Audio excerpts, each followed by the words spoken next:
The year will go for a school record 10 road wins to tie that school record Mike Hollowell once held back in 92-93, Doug DeBusk's squad, as we'll go to Anderson on Saturday and look for that. But more importantly, in this stretch for this Pioneer team, 4 games, 6 days, playing everybody during this stretch as well. We started this way last week against the Lincoln Memorial Rail Splitters, and we played a bunch of guys in that game. We had about a 4-minute lull there. We had another 4-minute lull here in this one we'll talk about coming up. But you Pioneers get the victory. Now that's win number 4 in a row for this team. So maybe I've got the numbers wrong, 4 and 6, 5 and 7. I don't even know what it is. It'll be 6 and 9 days, 6 and 9 days on Saturday. Yes. That I do know. We're joined by that guy, Coach J.T. Burton.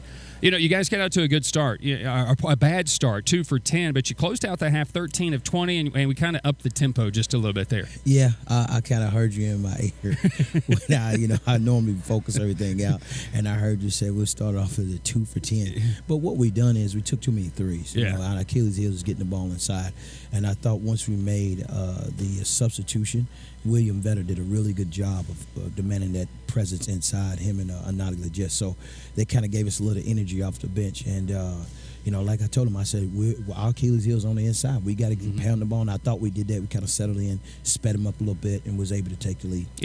And I was worried because, up there, we missed 50 shots up there.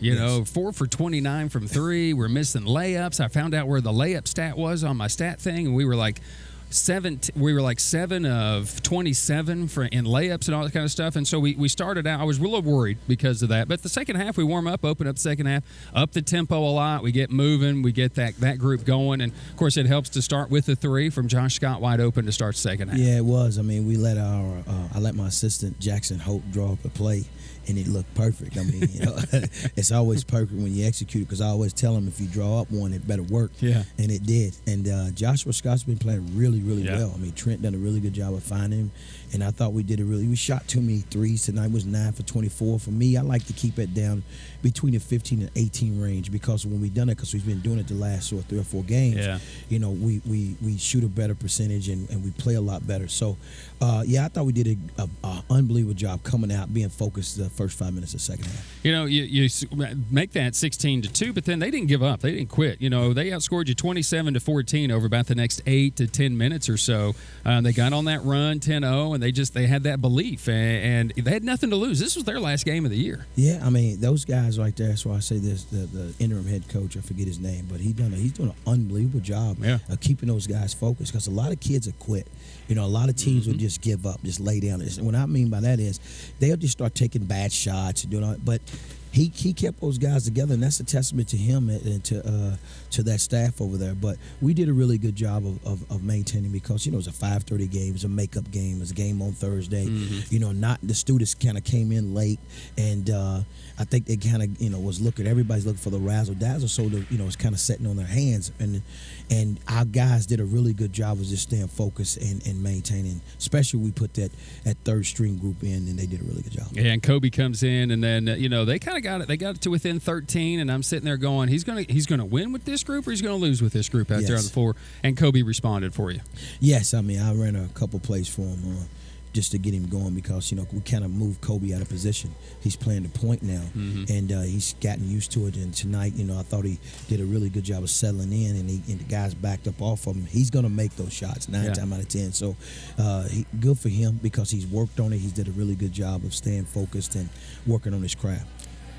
Before we talk about Anderson, we talk about the night that we had here. It's our Play for Kell night, and of course, it's a tragic event, but it's something that I read about a lot last year. For those that don't know what the situation is, just explain what that is, and just how meaningful it is. And I talked about how tight knit your group is, your family is, and that translates to your team, but how close you guys are. And this was a big impact for you guys last year, and it was tough at a tough time of the year, too. That little girl, just tell us a quick story. Jaquel was diagnosed when she was, 3.5 years ago,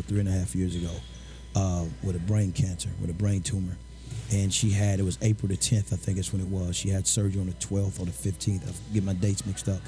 But then she went through a long, grinding road. And they told my sister that they only gave her a certain amount of time to live. Well, that little girl, and along with my sister, Twyla, and her father, Stanley Johnson, they did a really good job. They her, along with God, she stayed alive for 3 years. And me personally, I think that was a blessing to our family, because I got 5 brothers, well, 4 other brothers and 5 sisters.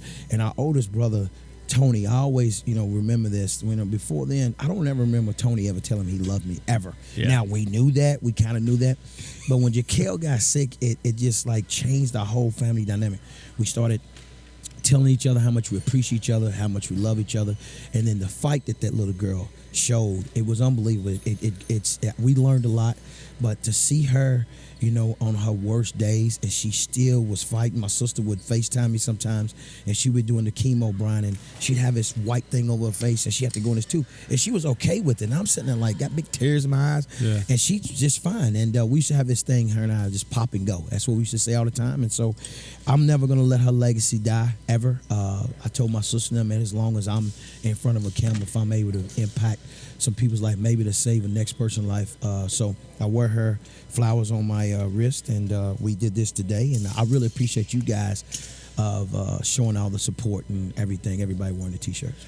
It is obviously an emotional thing, and it's funny how in the life of something tragic can bring positive in that way. And you just see it with your family so much. Everybody, the way they just cling together and grow together as well. This team still has some growth to go as well. We got Anderson. You've already talked about it. They're going to fight for a spot, for 8th spot. So it will not be easy. We go down there last year. We win by 1 because the Naughty Logist has an emotional game and has a huge contest for us. So not an easy place to play, and a very good team that we're going to take on Saturday. Yes, you can't go by the record. They got a nice crowd, an environment there. It's unbelievable.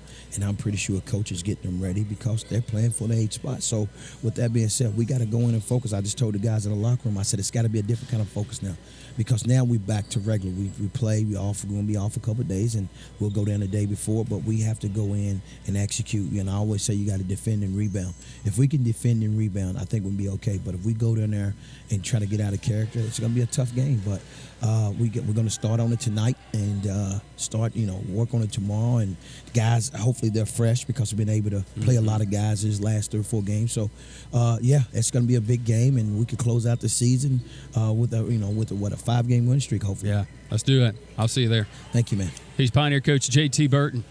Play for Cal. Yes. Our night here tonight. Pioneers victorious. Final thoughts when we return. Tusculum 86, Mars Hill 71. This is Pioneer Basketball on the Pioneer Sports Network. Thank you, Brian.